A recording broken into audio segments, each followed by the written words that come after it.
Hey, apa kabar teman-teman semua? Balik lagi di Frag Gaming Channel bareng sama Seto di sini. Dan kali ini kita akan nge-review sebuah earphone wireless atau TWS dari brand yang udah kita kenal, yaitu dari Sony. Ada Sony WF-1000XM4, namanya lumayan panjang.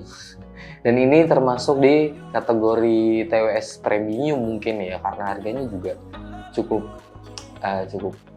kalau kita belum cukup mahal ya, karena bisa dapat AirPods juga di harga segitu. Oke, kayak apa barangnya? Tonton terus video ini sampai selesai.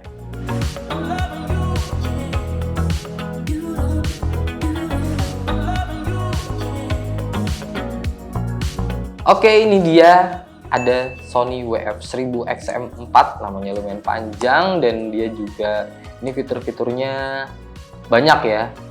Udah MFI, oke Google, terus juga udah bisa Alexa, dan package-nya itu lucu, bagus banget. Jadi package-nya itu, nah kayak kita dapat case-nya lagi gitu. Terus ini kita dapat yang warna hitam. Langsung aja kita buka. Nih. Di sini ada ini ya, tulisan 1000X series gitu. Terus kita buka aja.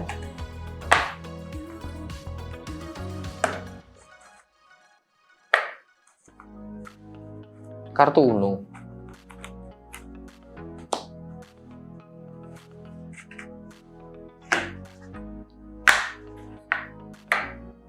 Nah, ini dia isi di package-nya, yaitu ada TWS-nya sendiri yang ada di dalam charging case-nya. Charging case-nya bagus sih.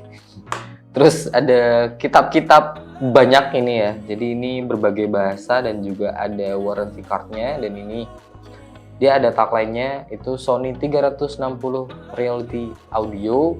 Terus ada dapat kabel USB Type-C dan juga di sini dapat eartips cadangan, ada size L dan size S. Dan ini dia bukan silikon tapi memory foam. Bagus banget ya, Sony bisa ngasih memory foam, dan memory foam itu lebih gampang buat masuk ke kuping semua orang. Karena apa? Memory foam kan sifatnya dia menyesuaikan dengan kontur atau shape kita. Jadi dia akan menyesuaikan, terus nanti dia akan begitu terus. Tapi nyaman dipakai dan empuk. Cuman kelemahan dari memory foam adalah gampang robek, itu dia. Jadi buat teman-teman mungkin yang mau nyimpen memory foamnya biar lebih awet, teman-teman bisa beli eartips yang lain yang aftermarket yang silikon aja biar lebih awet gitu. Langsung aja kita bahas soal TWS-nya. Nah, ini charging case-nya yang terbilang kecil, masuk kantong juga enak, masuk tas juga enak karena nggak bikin beban banyak gitu kan.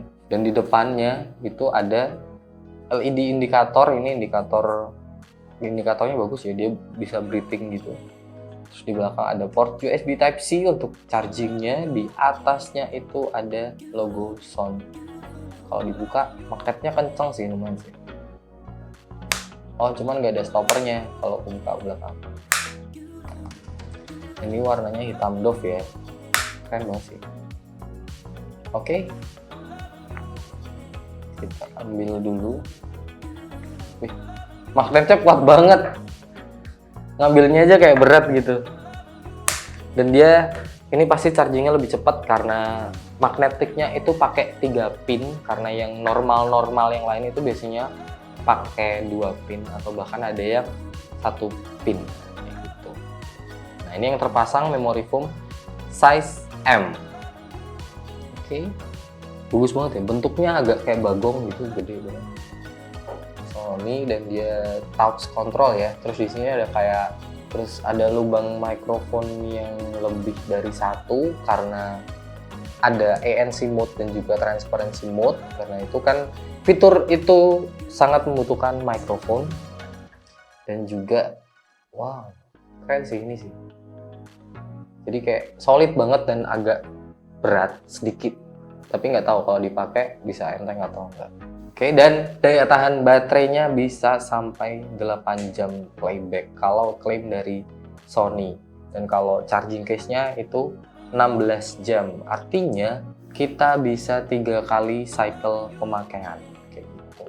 Oke, udah kita setup dan juga kita cobain di sini. Karena memang Sony ini bukan yang ya sebenarnya PNP, cuman lebih kalau kita lebih bisa ngerasain fitur-fitur yang lainnya, kita pakai aplikasinya gitu. Jadi di aplikasinya itu benar-benar pengaturannya sangat luas sekali, bahkan ambience mode atau transparency mode. Jadi di Sony itu nyebutnya ambience mode, itu bisa kita atur level heningnya. Hening itu apa? Jadi heningnya atau kita lebih ke kedengeran atau enggak. Jadi bisa kita atur, dan juga ada filter voice speak through gitulah pokoknya. Jadi di ambience mode-nya itu bisa ngefilter lebih ke speech aja. Jadi kalau kita diajak ngobrol tapi masih dengerin lagu itu bisa ke filter. Jadi dia kayak ngasih apa ya? Kayak ngasih low pass gitu. Jadi ada filternya langsung, dan fitur-fitur yang lainnya seperti equalizer dan segala macam. Ada 360. Reality audio juga yang bisa kita atur sendiri, itu banyak lah. Ada clear bass, ada apa, macam-macam. Fiturnya memang melimpah ya, karena memang ini juga termasuk TWS premiumnya dari Sony. Oke, dan buat fittingnya sendiri, walaupun ini tadi kerasanya gede dan kayak berat gitu ya, tapi ternyata waktu dipakai nggak kerasa dan enak, karena gara-gara memory foam itu tadi masuk, dia menyesuaikan. Terus juga waktu nggak pakai transparency mode atau ANC nggak aktif pun dia udah silent juga rasanya, karena memory foam itu kan padat ya, padat langsung menutup lubang kuping kita gitu.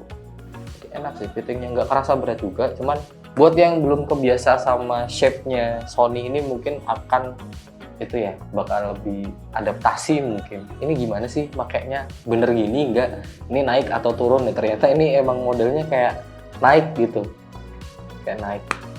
Oke, barusan kita udah cobain soal tuning suaranya. Nah, kalau soal fittingnya tadi kan udah kita bahas. Jadi memang kalau belum terbiasa mungkin agak adaptasi, tapi sebenarnya nyaman-nyaman aja sih, comfort, enak, dan ternyata nggak kerasa berat, walaupun ternyata aslinya TWS-nya itu agak lebih berat dari TWS-TWS yang lain gitu.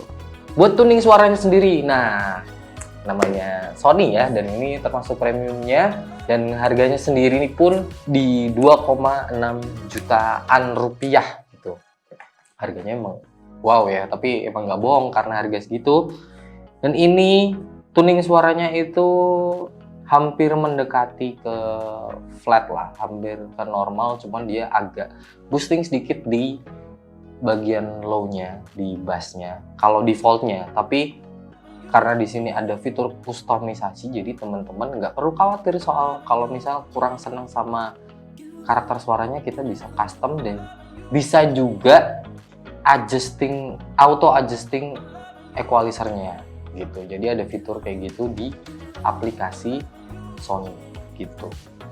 Kalau kita bahas tuning defaultnya ya, tuning defaultnya itu udah enak dan separasinya itu luas banget. Jadi suaranya emang bener lah, kalau dia punya fitur 360 reality audio itu, karena memang suaranya luas ya. Jadi kita bisa ngerasain surroundnya, bahkan kerasa kayak 7.1. Karena juga bassnya di TWS ini juga lumayan tebel. Lumayan tebel bukan berarti nggak ada bassnya, bukan. Lumayan tebel itu defaultnya ya. Jadi kalau teman-teman ngerasa kurang ngebass, itu bisa ditambahin lagi, ada di fitur clear bassnya di situ. Jadi lebih kerasa lagi tebelnya. Untuk di bagian middle-nya, nah bagian middle-nya itu nggak di V-shape, jadi kayak hampir-hampir normal gitu, cuman nggak yang normal-normal banget sih. Untuk kita dengerin tone vokal dan juga tone reverb itu enak, masih kedengeran, dan juga luasnya itu enak kedengeran. Untuk di treble-nya sendiri itu jelas dan nyaring, bukan yang nyaring sakit, tapi nyaring enak, karena di situ detail-detailnya itu terasa semua. Nah kayak gitu, tadi kita udah ngebahas soal Sony WF-1000 XM4. Jadi gimana menurut kalian? Kalian bisa tulis pendapat kalian di kolom komentar di bawah. Dan juga buat teman-teman yang mungkin udah pakai, udah punya, bisa share pengalaman kalian di kolom komentar di bawah. Terima kasih sudah menonton video ini sampai selesai. Jangan lupa like video ini dan share ke teman-teman kalian, dan juga jangan lupa subscribe channel ini biar nggak ketinggalan video-video kita yang lainnya. Bye-bye.